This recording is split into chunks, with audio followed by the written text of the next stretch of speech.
Hook, what if I told you that a man who's been branded as a swan song actor for Manchester United is actually shaping a bigger strategic move for the club's future? Context. Today we are dissecting the Casemiro question at Man United, not just as a player on a hot streak, but as a symbol of recruitment risk, squad balance, and how a single veteran can tilt a whole team's trajectory toward Champions League dreams. I'm going to push past the headlines and give you the deeper read, with my own takes and why this matters for United's next 12 to 24 months. Right away, the hook. Casemiro's late-season renaissance forces a paradox for United: value versus opportunity cost. Personally, I think his current form shows why a marquee midfielder can still influence a team even as age and contract length complicate the business case. What makes this really interesting is how a player who looked burned at the edges a year ago is now the fulcrum of Carrick's midfield ideology, blending experience with rising talent. In my opinion, that blend is the blueprint United are chasing to sustain top 4 pressure and a realistic Champions League push. Idea 1. The Swansong narrative versus practical value. Commentary. It's tempting to read Casemiro's impending departure as a sign of mismanagement, but I see a more nuanced story. His goals from set pieces, leadership, and the way he steadies the midfield tempo signal that his value isn't just in ball recovery. What this really suggests is that a club can extract peak utility from a veteran even as you plan for a future with younger anchors. If you take a step back and think about it, the Swansong isn't about sentimental farewell, it's about extracting peak moments when a squad is in transition. This matters because it sets a tone for how United rebuilds, not overcorrecting by chasing a single replacement, but layering 2 or 3 players who can cover the bite of Casemiro's experience with the pace of younger talents. Interpretation.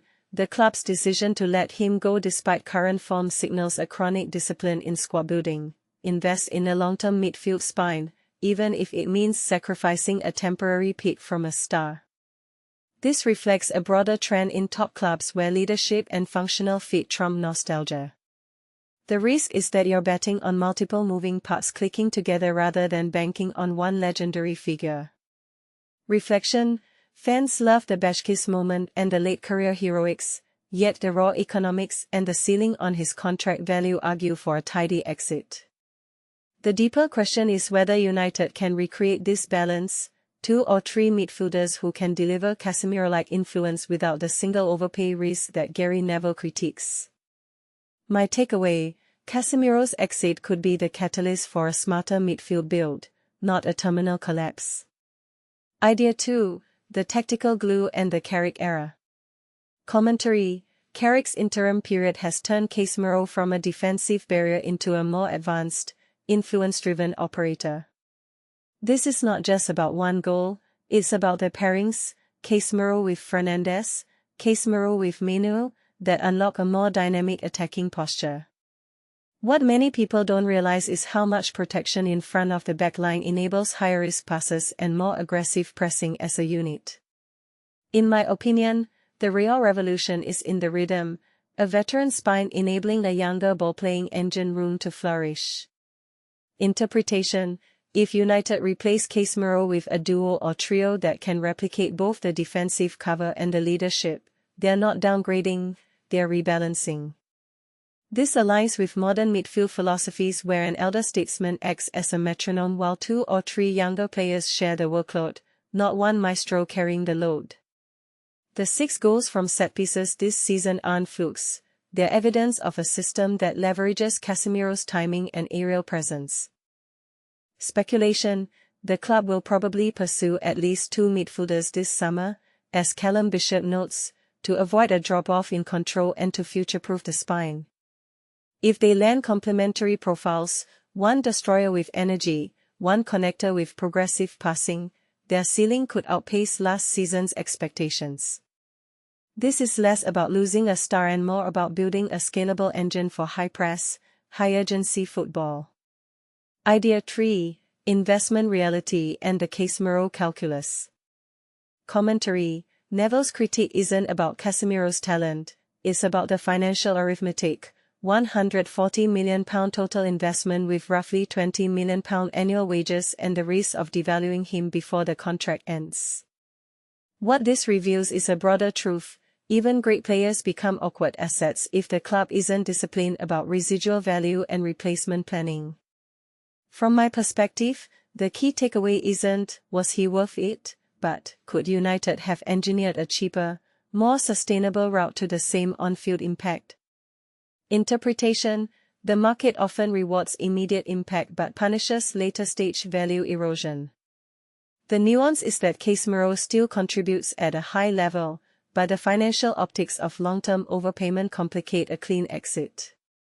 It points to a larger trend in modern football: clubs must forecast 2 to 3 midfield archetypes that can perform in tandem, ensuring that self-funded development, like Minu's emergence, isn't crushed by an outsized wage bill for a veteran. This could push United toward a balanced blend of established leaders and homegrown talent ready to step up. Reflection: the 2 midfielders needed conclusion isn't just about replacing Casemiro, it's about redefining what the midfield ceiling looks like for United in a hyper-competitive league. If the exit frees up budget for 2 capable operators, the net effect could be a stronger starting point in a tougher era for English football finances. Idea 4. The bigger picture for United's competitive trajectory.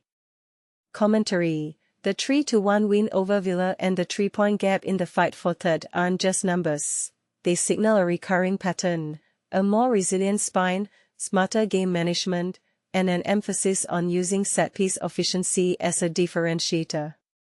What this really highlights is that the season isn't a single run of form, it's evidence of Carrick's system taking hold and producing results in the absence of a full, settled squad. Interpretation: as a viewer, I'm seeing a franchise that's learning to pivot, lean into a trusted veteran's influence while investing in a pipeline of developing players who can sustain the level. The mismatch between financial risk and on-field reward is the conversation that will define United's summer strategy.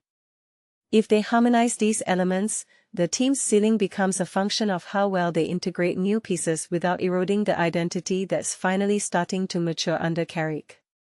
What this means: the broader trend is clear. Top clubs are balancing veteran stability with aggressive youth development and smart wage structuring. United's choices now will signal whether they're in a rebuilding phase or entering a new era of sustainable, high-amenity competitiveness. Closing thought: the Casemiro question isn't just about one player leaving or staying, it's a microcosm of how big clubs navigate aging stars, value extraction, and cycle-long planning. If United nails this, fans could be watching the start of a smarter, more balanced era rather than a painful concession to time. So tell me, do you think United should replace Casemiro with a single blockbuster recruit or with a package of players who can collectively recreate his impact?